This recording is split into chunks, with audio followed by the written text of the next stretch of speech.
there, and welcome to Grimwit with Dimwits. I'm Blondie. And I'm T. So, T, have you been watching the Olympics?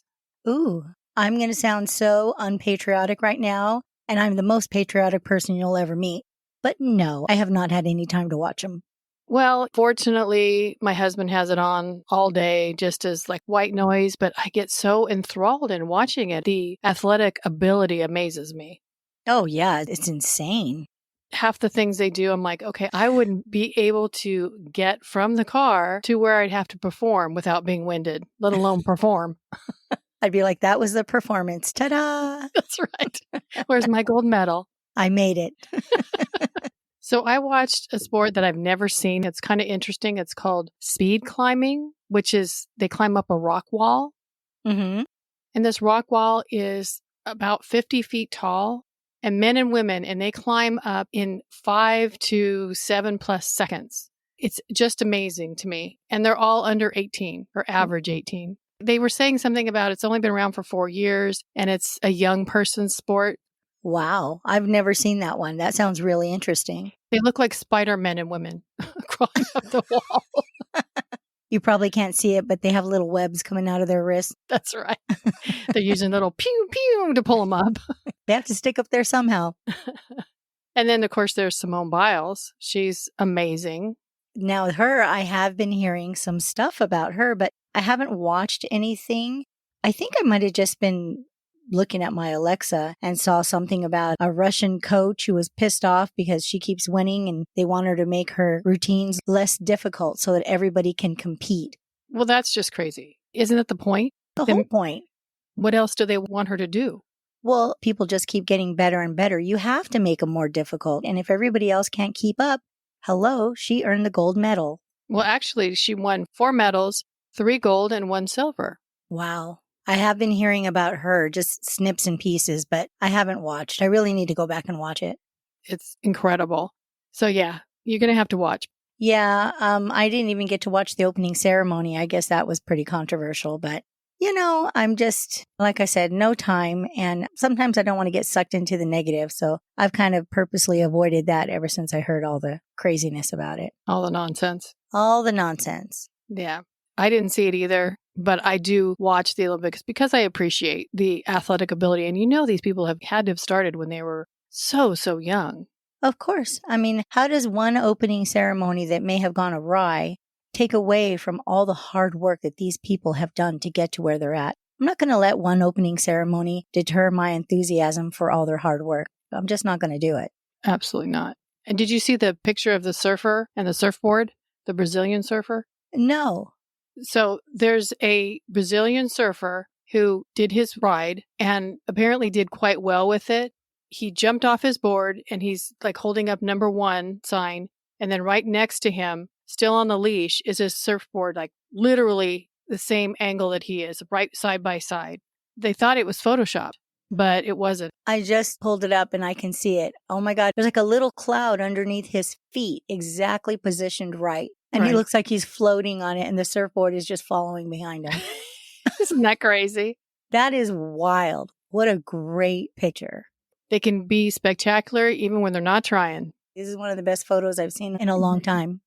All right. Well, it was good to catch up a little bit about the Olympics, but we need to do our city and country shout outs. Yes, we do. We're falling a little behind. We are. And we have a lot more cities and a few more countries to add in. So we're going to get way behind if we don't start doing this more often. So I want to start with the city of Menifee, California.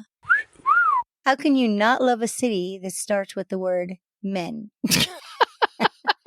I probably have a list of that. Well, it's a special city, I'm just going to say. Okay, well, yay, Menifee. And I would like to give a shout out to the country of New Zealand. She'll be right. Is that what they say there? That's what they say. She'll be right. Also means don't worry, no worries, everything will be all right. That's what the Kiwis say. The good old Kiwis. So remember when we got stuck in Fiji on our way to New Zealand and we had to hang out an extra night with all the Kiwis and they just kept ragging on us for being Yanks? Yes. We're very familiar with the Kiwis, and for 2 ladies amongst a big group of men, we held our own. Like we always do. That's right. It was a great night, though, wasn't it? We had a lot of fun. Well, you know what? We always have fun, whether we try to or not. Right. But it was funny because I think they thought they were going to tease us and get the best of us. And it was like, nah, we just gave it right back. We're from California. Come on now. And they gave us crap for that too. But oh well. So what's going on this week? So this week, I have a really exciting case to talk about. It's been on my to-do list since the beginning. But then one of my coworkers, her name is Bridget. Hi, Bridget. But she mentioned that she wanted to know more about this case, so she requested that we cover it on our show. So here we are, 77 years later, still wondering who killed the Black Dahlia. Oh, that's a good one. I know. It's a great one. There's so many people who've heard so many different things about this. And I think this story is going to provide some new and different information, stuff I definitely never heard. Well, I'm excited to hear. Let's let the grim begin. This case may forever be a mystery. There's a lot of information out there about it, but it remains one of the most puzzling and unsettling crimes committed in American history. And it just happened to take place in our backyard of Los Angeles, California. I know it probably sounds like I'm kind of bragging that we have we have the best murderers ever. But I promise you, I'm not. And I'd say one of the most disturbing. Yes, for sure. We have a lot of those too. This notoriously gripping case was in the newspapers every day for months. The entire nation was waiting with bated breath for details and resolution. The murder drew a lot of speculation and has inspired many TV shows, books, and movies. You know, I've known bits and pieces about this story since I was a kid, because, I was the weirdo reading true crime in elementary school. And it always intrigued me because it was such an evil act. Doesn't this one give you the chills, Blondie? It does. It's so hard to imagine people who are capable of such depravity. And I saw the movie and I realized it was fictional speculation, but the whole thing was just incredibly disheartening that people behave the way they do and are able to do such things to other people. I know. I don't get it. I don't understand how these people go on with life in a normal fashion in any way. Things like this don't even enter my mind. God, no. We're going to go all the way back to the morning of Wednesday, January 15th, 1947. But that's hump day. Ain't nothing supposed to happen on a hump day, right? I don't think I've ever heard that, but okay, let's go with it. On that day, local housewife Betty Bersinger went on a morning walk with her toddler in the Leimert Park neighborhood of LA. When they got to 39th and Norton Street, Betty noticed what looked like a very pale, vulgarly posed, naked mannequin in a field across the street. Betty thought this was pretty odd because it was obviously something that didn't belong there. She also noticed that the mannequin had been broken at the waist and it laid there in two purposely separated pieces. If I had come across something like that, I probably would have assumed it was like a discarded, broken prop, something that a magician would have used for the old saw the pretty lady in half trick. Tossed in some random park. Yeah, I probably would have thought that and just went on my merry way. Because how could this possibly be anything else, right? Right. But as she moved a little bit closer, she saw that it was a real woman's body. So she immediately called the police. When the Los Angeles Police Department arrived, they found the body of a young woman who had obviously been sadistically murdered. All over her body, she had multiple bruises, cigarette burns, cuts everywhere, and both her legs had been broken. I never heard about her broken legs before, but when you see the photo of her in the field, her legs are in a very twisted and really unnatural position. So that explains why now. It's so gruesome. And you're right. They're twisted kind of backwards. The bottom half are twisted backwards. Yeah, it's not natural in any way. It looks like her butt is too forward. Ugh. The body had been gruesomely mutilated, surgically severed in half at the waist, and many of her organs had been extracted. But oddly enough, even with all that abuse, there was not a drop of blood at the crime scene. The reason Betty thought it was just a very pale-colored mannequin was because the body had been drained of all of its blood, and the skin appeared translucent. For me, that would have been nightmares for years. And I forget where I saw it or I heard it, but apparently Betty went on with her plans as usual for that day. Just a little blip in the matrix. Very weird, but go Betty, I guess. I guess. And there are things that you just can't unsee as much as you want to. Maybe that was her way of coping. Maybe, because that was weird. No blood at the dump site indicated that this woman had been killed elsewhere. Then, the killer took the time to wash the corpse and transport it to the field where she was offensively posed and left out in the open to assumedly be quickly discovered. After an examination by the coroner, the official cause of death was hemorrhaging after being struck in the head with great force. She had died approximately 10 hours before her body was discovered. Due to her extensive injuries, it appeared that she had been held captive and tortured for about 3 days before her death. I never knew that about this case. I always thought this murder happened in a single night, but she was actually missing for 4 to 5 days total.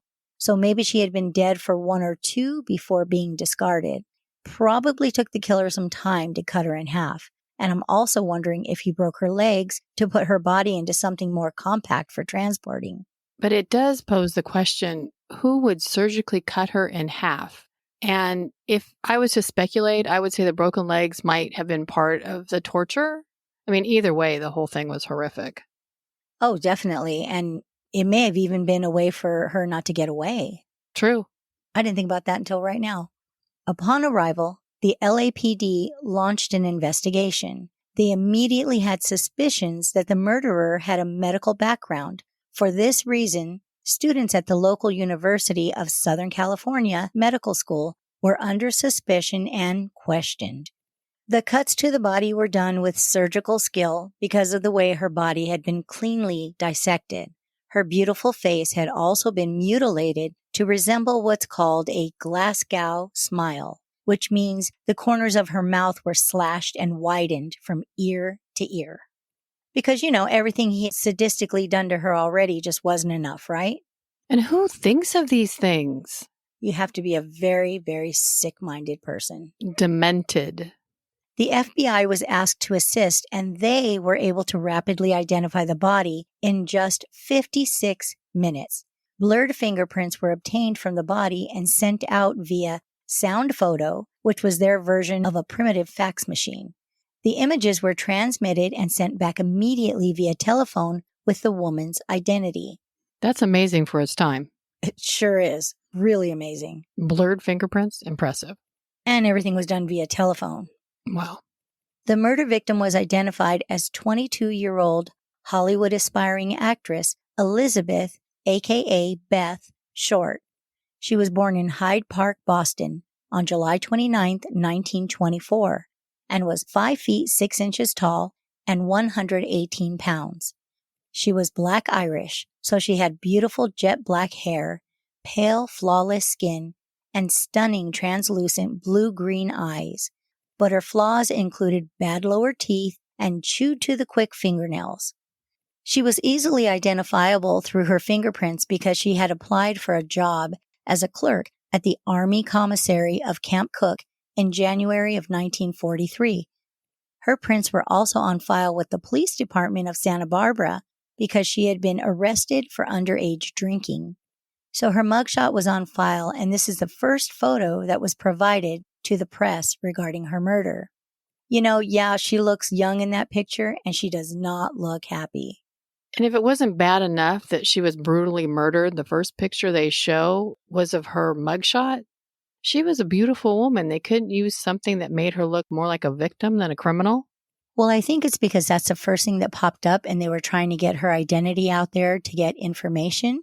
So I'm going to guess they didn't do that on purpose. And then as time went on, of course, more pictures of her came out, and she really was a beautiful woman. She was beautiful. I think they used what they had. I'll give it to them this time. You're going to let them get away with it? Just this once. But don't try me. Don't do it again. Don't try me. She's going to go back to 1947 and whoop some booty. You know what? I'll find a way. You were around back then, weren't you? I think it was a speck somewhere, yeah. Just a sparkle in your daddy's eye. I don't know about a sparkle, but okay. Beth had last been seen alive and well on Thursday, January 9th, 1947, getting out of a car when she was dropped off at the Biltmore Hotel by Robert, known as Red, Manley. Staff at the hotel also claimed to have seen her come in and use the lobby telephone. That evening, Beth was described as wearing a black suit, a white fluffy blouse, black suede high heels, nylon stockings, white gloves, and a full-length beige coat with no collar. She carried a black plastic handbag with not one, but two handles, approximately 12 by 8 inches, with a black book inside. First of all, she sounds like she was dressed to impress, because white gloves are pretty fancy. But I know they dressed more formally in the 1940s. Secondly, if she's just casually in a lobby, how did they get such a detailed description of her entire outfit? I mean, we're talking down to her stockings that were under a pantsuit and a long coat. And noticing that there's two handles on her exactly 12 by 8 inch purse. Doesn't that seem like a lot? Yeah, it sounds a little suspicious. Or somebody was stalking, one of the two. Yeah, something was up with that. Beth was known for being very outgoing and made friends easily. She also was a regular at cocktail bars and popular night spots. She was usually accompanied by male acquaintances, which was not unusual for young, beautiful women in Hollywood aspiring to become models or actresses. Many of them would go out to dinner every night just so they could party a little and eat a decent meal for free while trying to get noticed. Beth was trying to fulfill her dreams after a pretty rough childhood. She grew up during the Great Depression with a father who decided to just abandon his family and left them to fend for themselves when she was just a child. Nice, upstanding father and husband type. Yeah, a real winner. He did them a favor by leaving. But at 19 years old, Beth decided to try to reconnect with her father because he lived very close to Hollywood, and she wanted to pursue her dreams of becoming famous. But this plan didn't last long because once she arrived, her father just wanted someone to clean and cook for him. So this jerk abandons her as a kid and then says, yeah, you can come live with me, as my maid. What's wrong with people? Long, huge list. And if we had to make that list, this episode would literally make the world record for recording time. You got that right. So she went out on her own and ended up getting an apartment with 6 other women. And it doesn't say how many rooms that apartment had, but I'm going to guess not many. And those 6 other women were pretty much in the same boat as she was. They were all just barely scraping by. She got a job as a waitress to pay the bills while she tried to find her way into modeling or acting. But like so many others, she was just another pretty face in Tinseltown. Beautiful women filled with dreams were 10 a penny. Now, I found that old idiom and had to use it because it's stinking adorable. And I'm also going to start saying that in my everyday life. So be prepared, Blondie. But I guess with inflation, it went to a dime a dozen. You can say that. I'm saying 10 a penny. Elizabeth's reputation has been linked to prostitution as a means to make enough money to survive.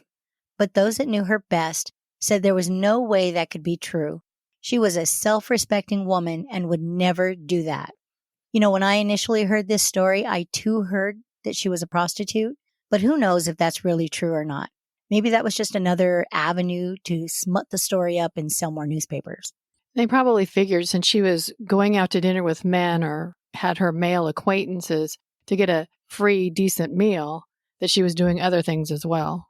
And I can see how people would assume that, but, there was women out there just trying to survive, Right. And if you had to spend a little time with a guy and got a free meal, you did what you had to do. And it doesn't mean that you spent more than a little time with them. Yeah, I agree. She was also rumored to have played small roles in several movies, including Casablanca, but that was proven to be untrue. It's believed that her story just grew and grew with many inaccuracies added in over time. And even though her reputation was shattered, people were still completely obsessed with her. It's sad that they have to tarnish her reputation to make the story more interesting. And I will admit that based on all of the propaganda, I did want to read about her. I admit the same thing. It's kind of like the more twisted it is, the more interesting it is. So I hate to admit to that, but it's true. And what percentage was true is another story. Exactly. Elizabeth was quickly dubbed the Black Dahlia by the press because of the popular Blue Dahlia movie that was released in 1946, a year before her murder. But since Beth favored black clothing, the Black Dahlia stuck. So I had to look up this movie to see why they connected the movie title to Elizabeth. And the movie was about a man who murdered his wife. So kind of the same, but different. Yeah, kind of. And yeah, you're right. A little different. The FBI immediately started investigating potential suspects in the area. They conducted interviews from local suspects and even a few across the nation. Initially, LAPD had 750 investigators on the case, which included 400 sheriff's deputies and 250 California State Patrol officers. The surrounding area was scoured for miles, trying to find more evidence pertaining to the murder, but no new evidence was discovered. I had no idea there were even that many officers in those departments for just one city. That's a lot of manpower for one case. Even at the time, LA was a big area, but it seemed like they were, you're right, dedicating all their forces to finding her killer. And I'm not sure if that's a good thing or a bad thing because it's LA. There's a lot of other things going on in the city, so it makes me wonder. I agree. A private citizen even went so far as to offer up a $10,000 reward for information about the murder. But all that did was drive all the wannabe murderers to confess. Right off the top, they had over 60 confessions. Over the many years since the murder, there have been over 500 confessions. They even had people confessing who weren't even born when she was murdered. Didn't those fakers realize that they could, figure that part out? Are they all Benjamin Buttons or what? Well, hell, I might as well join the crowd. I did it. I knew you did it. I knew there was something about you all along. Dang, she reminds me of the Black Dahlia murderer. It's in my eyes. There you go. And your surgical skills. Oh, not. yeah. Not. You see me cut up a piece of chicken. It's ugly. Yeah. There was even a house-to-house search for clues to her murder. Then the killer sent a cryptic letter filled with words cut out from a newspaper and glued to a paper. And to prove that he was the real murderer, he included her personal address book that had been in her purse the night she went missing. The letter read, "Here is Dahlia's belongings. Letter to follow." The letter was tested for fingerprints, but none were found that could be used. So even without CSI TV shows, it sounds like the killer knew a few things about covering evidence up. I would agree. Sounds like he's an educated person. So we have an educated in crime and some type of medical person. Okay, check. Right? It was the coroner in the library with the candlestick. Was it Mr. Mustard? Or they just called him Mustard. Mustard. Colonel Mustard. Womp womp. Mr. Mustard. There were many viable suspects surrounding this case, and we will discuss quite a few. But the lead suspect, Dr. George Hodel, has such an outrageous history, I wanted to start with him. Dr. George Hodel and his connection to the Black Dahlia is very complex due to his own depraved background. As an LA native, Dr. Hodel was very well known and well connected in the Hollywood area. He was an overachiever and bragged about being a child musical prodigy and having an IQ of 186, 1 point higher than Einstein. He graduated from high school at the age of 15 in 1922. Then he enrolled in the California Institute of Technology at the age of 16. But, check this out, he was immediately expelled after he was busted having an affair with his professor's wife, and because he's an overachiever, he got her pregnant. This was the first of 11 children that he would go on to have with 5 different women. Geez, put it away already. Right? And as a doctor and a genius, you'd think he'd know how babies were made. Right? Yeah, not too smart in that arena. He became very well known in the surrealist art community and also proudly was involved in the S&M sadomasochism communities. Well, there's something else to add to his list of achievements. To each their own, I guess. In 1940, while married to one of his wives who happened to be named Dorothy, he decided that he also needed to marry one of his friend's ex-wives and become a polygamist. And by the way, the second wife's name was also Dorothy. So he was married to 2 Dotties at the same time. That's a lottie dotties. Say that 3 times fast. At least he doesn't have to worry about calling out the wrong name during bow chicka bow wow time. Right. The not-so-good doctor ended up running LA County's venereal disease clinic. That just seems so appropriate for him, doesn't it? Right up his alley. And yes, there was a pun intended. Exactly. And maybe he should have also checked into running a Planned Parenthood part of that clinic. He could have been the only client there, and it would have been busy constantly. There's a wait list, sorry. Exactly. Get your dotties in there, buddy. I'm going to let that one go. His position, which was pretty much him being privileged to people's shameful secrets, brought him favor with LA's top brass and some of Hollywood's upper crust, which also brought him more wealth. No surprise there. This man's got it made. Does he, though? Dr. Hodel bought a very exotic Mayan-style home on Franklin Street. That was a fortress from the rest of the world. He definitely wanted his privacy. Within that home, he had a secret room hidden behind a bookcase. According to his children, that room allowed their father to do whatever he wanted to do, no matter how illegal or how immoral the acts. And he used that secret room often. Well, that's very telling right off the bat. Who needs a secret room? Right? Well, actually, I'd like a secret room, but not for anything secret. You had one. No, I have a room nobody wants to go into. That's very different. Oh, that's right. My bad. I got it mixed up. It's not a secret, but people act like it's not there. I don't see it. I don't see it. One of Dr. Hodel's daughters, Tamar, claims that after years of a very inappropriately salacious relationship with her father, when she was only 11 years old, her dad taught her how to perform oral sex on him. Ew. I know, this part's going to be hard to get through. He assured her that sex between fathers and daughters was perfectly normal and that every family did this. Then he forced her to read erotica to, quote, make me a sexual goddess, end quote. She was 11. Oh, poor baby. He needs to be locked in that secret room and kept a secret. That's exactly what should have happened. While continuing to abuse his young daughter, he also forced her to do sexual favors for his friends. I'm sorry, but these pedophiles just need to be machine gunned out of this world. They don't deserve to be amongst us. Where's that silverback gorilla when you need it? I need to get me one of those. I'm just going to let him loose wherever I feel it's appropriate.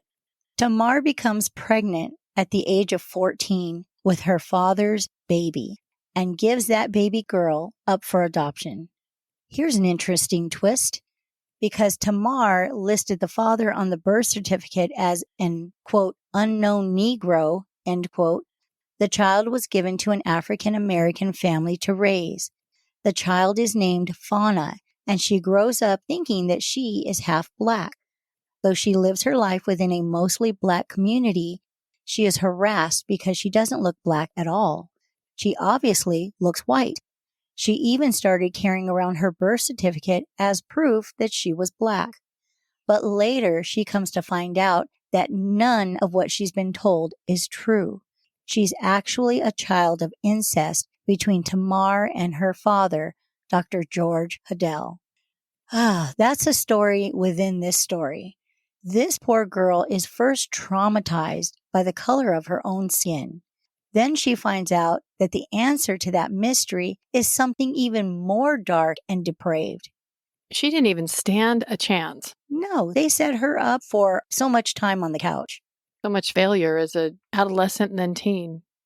Michelle Phillips, that's right, you probably recognize the name. She was a singer in the musical group The Mamas and the Papas. Wow. I know. I love their music. She was interviewed recently about this case. She and Tamar had been childhood friends. Michelle confirmed that she knew of the abuse going on between Tamar and her father. She knew that her friend had been used as a sexual object for her father and his vile group of friends because Tamar had confided in her. Michelle claimed that years later, when she actually met Dr. Hodel face to face, he stared her down. She says she was chilled to the bone because his eyes made it clear that, quote, he knew that I knew, end quote, and she felt like he wanted to kill her. You know, that sounds like a crazy, tense moment. But dang, I would have stared right back at that monster and at least tried to make him squirm. And I can see you throwing up your arms going, what? Want some of this? You want a piece of me? Bring it. Come Bring on. it. I dare Freak. you. Yeah, you know me. So well. In 1949, Tamar Hodel ran away from her nightmare of a home and went to the police to report the suffering she had endured with her father. The very next day, police showed up at the house on Franklin Street to arrest Dr. Hodel for rape. The famous doctor goes on trial for forcing incestual intercourse on his daughter and also for sharing her sexually as a child to several of his friends during an orgy. Gross. Oh, yeah. But unfortunately, in the courtroom, many of his family members come to his defense as character witnesses for him. Then the doctor and his family go on to create a smear campaign against Tamar, saying that she's a liar. Many people felt the only reason his family showed up for him was because the doctor was the one keeping them wealthy and comfortable in their lavish lifestyle. So, with their bought and paid for support, the verdict came back not guilty. You know, unfortunately, his rotten apples didn't fall far from his repulsive tree. I can only hope they suffered with regret for the rest of their lives. Me too. I mean, she gave birth at 14 people. Come on. And in the 40s, wouldn't the jury be mostly men? Probably. So I wonder how many of those men were part of Dr. Hodel's friends or group of orgy people. Well, juries are picked randomly. I mean, that would have been a whole lot of work to try to get his friends in there. But just being men, you're right. That's a good point. Just being men, they probably sided with the fact that she was a liar. Yeah, he's a doctor. He's prominent. You know, he's got all Exactly. these friends. Yeah, pathetic. Part of the good old boys club. As far as the Black Dahlia murder, Dr. Hodel remained their prime suspect. His background and lifestyle supported this theory. So the LAPD did something that was very unusual at that time. They broke into his exotic home and planted listening devices throughout the house. For 40 days, they listened in on all the doctor's activities and conversations, and they got some pretty damning evidence. Geez, if someone listened in on me, they'd get an earful too. So please don't do that. That's next on my to-do list. But, you know, I wonder if they knew about his secret room at this point, because that's where all the vile stuff was going on. Yeah, don't bring a black light in there. Oh, geez. According to the LAPD, the recordings disappeared, but they still have the transcripts. Back in 1949, the LAPD was rocked by scandal because they definitely had some dirty cops. And at the time of Elizabeth's death, it was a very corrupt institution. That's actually kind of sad and crazy. I think I knew it was corrupt back in those days. I think a lot of people do. Too much manpower back then. Okay. Actor Jack Webb, who played Sergeant Friday on the old show Dragnet, was pretty tight with the guys on the force at LAPD. Mr. Webb told an acquaintance that the chief of detectives had personally confessed to him that he knew who the Black Dahlia killer was. Without giving a name, he said it was a doctor who lived on Franklin Street. You know, they've known all along. I smell a cover-up. Probably some VD-infested higher-up made it all disappear in exchange for the doctor's silence. In my opinion, the only reason the recorded conversations were lost was because those couldn't be altered as easily as transcripts could. And I wonder why the acquaintance or Mr. Webb never came forward with this. But I do agree with you. They knew. They knew who did it. Well, the acquaintance was in the department. Still, I mean, if somebody had a conversation about it, why wouldn't this be brought up? Well, I'm guessing that if he's in the department and he's covering up for someone who took a payoff or gave a payoff, then they're not going to go there. They were probably trying to get out of that whole web of being corrupt, probably trying to clean things up about this time. Yeah, you're probably right. Plus, he needed his VD medication. Right. He needed his hooker meds. Bad. Well, that's what it amounts to. All right. There were photos of a woman who looked similar to Elizabeth found amongst Dr. Hodell's possessions after he passed away.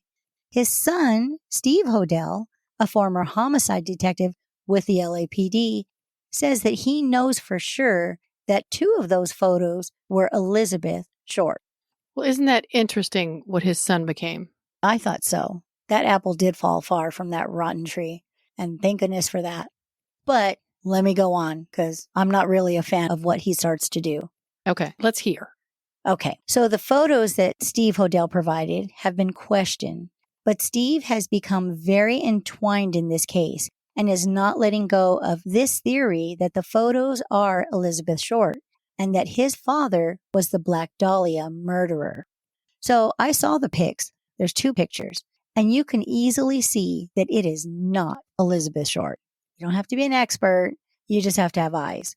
The nose is different. And Elizabeth had some very distinctive eyebrows, and the brows in these pictures were not even close to that. I know you can change the shape of eyebrows, but not like that. Like her brows were very straight across the top. Kind of makes you wonder what he's trying to do. Well, here's what I think is happening. Steve Hodell and his motives are very questionable because as the son of Dr. Hodell, he's gotten a lot of attention by giving up his father for this murder. And he's taken his 15 minutes and expanded it for many years by writing a book about this case called The Black Dahlia Avenger. So he's like a superhero in his own mind. Sounds like it. Right? Probably has a cape in a secret closet somewhere. He's also been on TV and continually does interviews. So there's a lot of money motivating his theory. And throwing his father under the bus, which was needed anyway. I mean, he's trying to distance himself from what his father did. Yeah, he's going to be the hero and give up his own dad, who was a piece of crap anyway, so really no sacrifice there. But if he really thought his father did the crime, I could respect that Steve is a good guy as an ex-cop and he's going the extra mile to do the right thing and help solve this case. But in my opinion, those 2 photos are so off base and he acts like everybody else is crazy except him for not seeing that they are Elizabeth Short. I think he thought the photos were going to be the unquestionable proof to back his theory that his dad knew Elizabeth. And when that didn't pan out, he just kept pushing it anyway. Because other than his dad being a sexually depraved doctor, he has no concrete evidence to connect him to the murder. And I say he because I'm not going to count him in as LAPD. They may have other things. So I'm having a hard time believing his whole story now. He just wants fame and fortune. I'm starting to believe you're right on that one. Yeah, I mean, he's just pushing things that, like I said, you just have to look at the pictures and go, that's not her. Stop pushing that. If you stop pushing that, I might actually believe you. With no pictures, it's more believable. Maybe that's the only thing he had. He was trying to make it work. And it's not. It's not working. So back it up, buddy. Beep, beep, beep. Now, there are theories regarding the photos taken of the Black Dahlia's body when she was found. One theory connecting her again to Dr. Hodell is that she was posed to look like a very popular photo created by an artist named Man Ray, who just happened to also be a very close and personal friend of the doctor's. The doctor admired Man Ray and had always wanted to be a successful artist like him.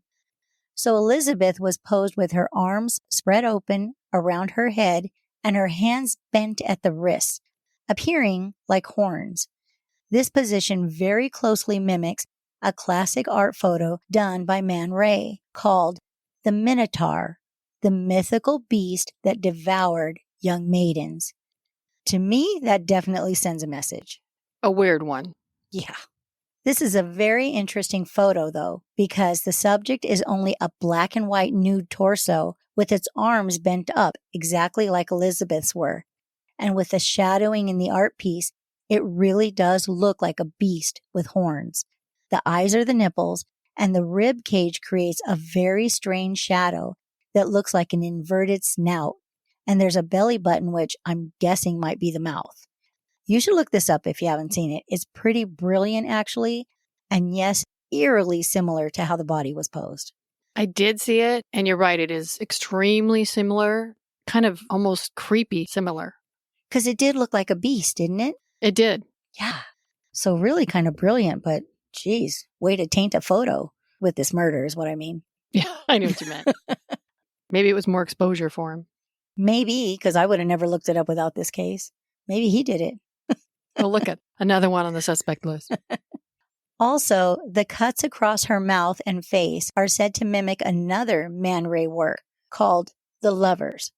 It's a picture of very wide, bright red lips across a cloudy sky background.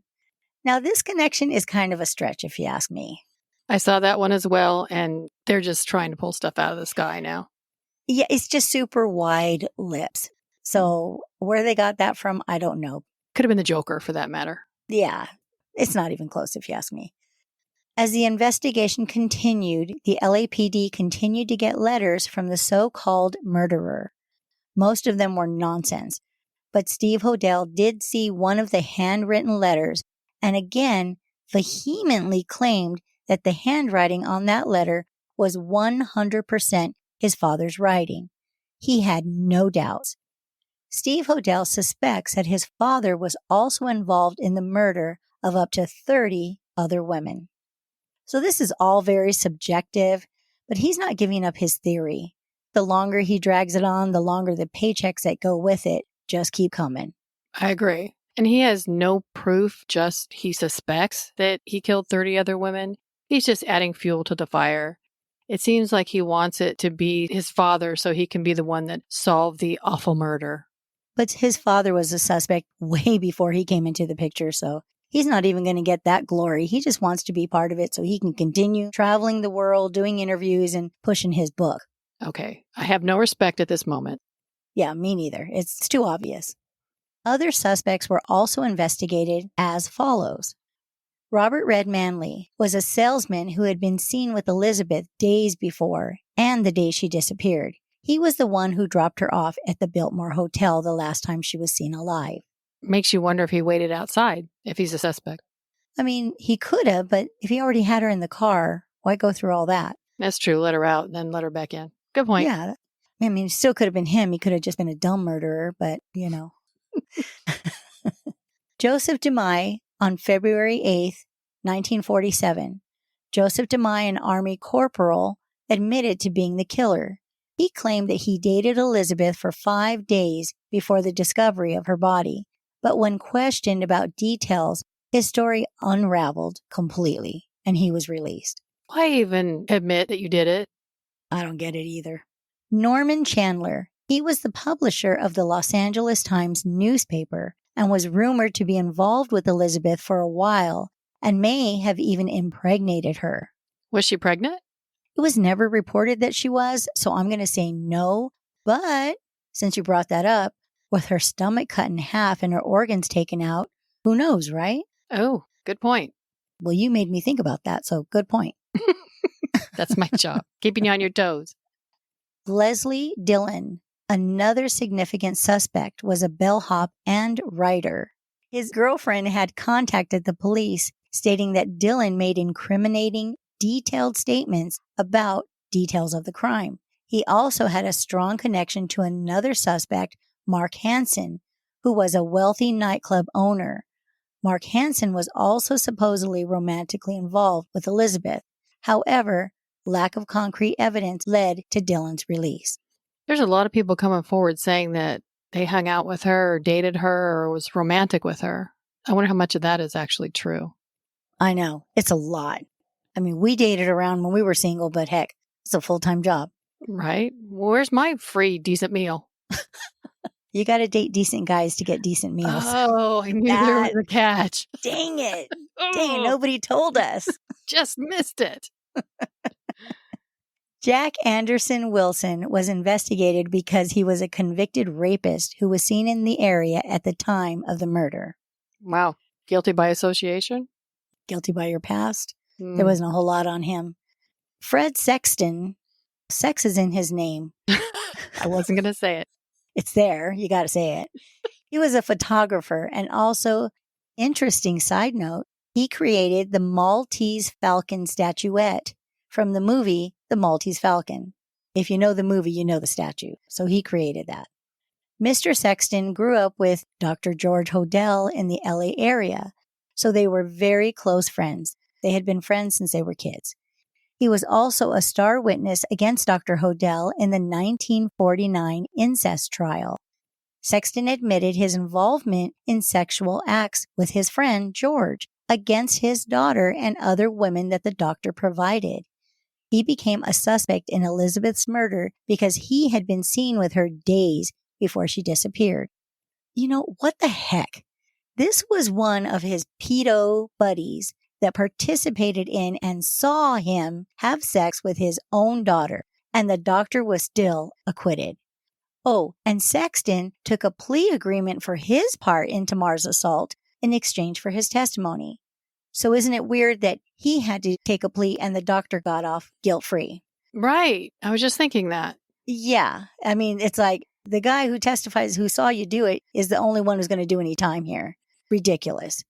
But on a side note, this guy then went on to marry and ended up molesting his 11-year-old stepdaughter. Once a pedo, always a pedo. When he was caught, he took all their money and fled to Mexico and never came back.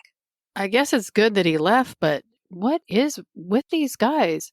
She was also an artist, so they had quite a bit of money. Oh, So when he took off, he took everything. lovely human beings. Donald Pomeroy. He had picked up a waitress in a bar and confessed to her that he had killed the Black Dahlia.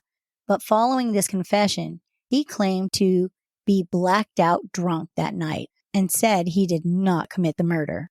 Now, on a side note, 3 years later, Donald Pomeroy beat up his estranged wife, Thelma Thompson, in a vicious rape attempt. He became so enraged that he murdered her. First of all, what is it with these guys blacking out? They black out is excusing them from doing these vile acts? I think so. And so he attempted to rape her, beat her up, then he got enraged because the attempt didn't work? She was his estranged wife for a reason. Right? Walter Bailey was a suspect because he lived only 1 block from where the body was discovered. He was also a surgeon with an office in the vicinity of the Biltmore Hotel, where Short had last been seen alive. But Dr. Bailey died in 1948, just 1 year after the murder. He had suffered from a very severe neurological disorder that altered his behavior in his last years and was known to invoke violence. Right before his death, Bailey did some very unexpected things. He abandoned his family and left with the woman he was having an affair with. This was a drastic change from his normal personality. There is a theory that Elizabeth often used a sob story to get favors from men, and she told them that she had had a son who died tragically. Dr. Bailey did actually have a son who was run over by a car and killed. So some speculate that Elizabeth may have used this lie in trying to get favors, and with this being such a sensitive matter, the doctor somehow realized that she was lying and ended up killing her for it. Now, here's some very weird things. Elizabeth's body was dumped in an area very close to where Dr. Bailey's son had been killed, and her body was discovered on the anniversary of his son's death. What are the chances, right? That's just so many creepy coincidences. Very strangely coincidental. So she used this story with all men, or was it just with Dr. Bailey? And how would she know that about his son? Well, obviously, she didn't know it about his son. And I don't know how often she used it, but they're saying she used it. That is very coincidental. Very weird. I'd say he's number 2 on my suspect list. Mm-hmm. Especially if he had that neurological disorder that made him get violent. Yeah. So I'm going to go out on a limb and say that someone as dark and evil as the Black Dahlia killer, in my opinion, must have committed other crimes. There's no way this was his first time or last. No way this was a one and done. Although the case remains open, according to the FBI, this case will likely never be solved, given the amount of time that has passed. It will forever be an enigma, LA's most famous unsolved murder. Wow. That's a pretty interestingly crazy story. Yeah, I think it got crazier as we started looking into the suspects. Mm-hmm.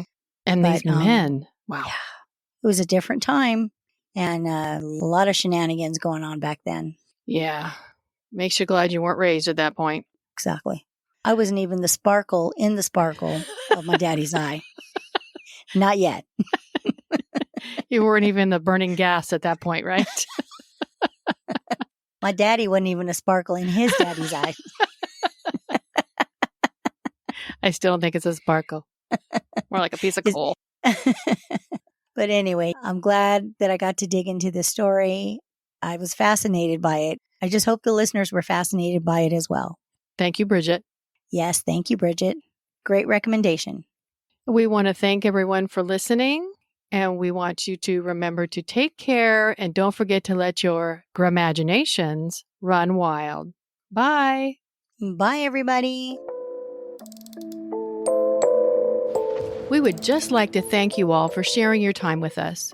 And if you'd like to send us your creepy little grim bits, we would love to hear your personal stories, interests, and suggestions. Please email them to grimwitwithdimwits@gmail.com. Don't forget to follow us on Instagram @grimwitwithdimwits, X @grimwitwithdimwits, and Facebook grimwitwithdimwits. And please join us every Monday for new episodes and feel free to share us with your grim-loving friends. And we would really appreciate if you would take a minute to rate and review. 5-star ratings go a long way and they would really help us out. Until then, we would love it if you'd come back next week to delve with us into the strange and unusual things we just can't wrap our skulls around.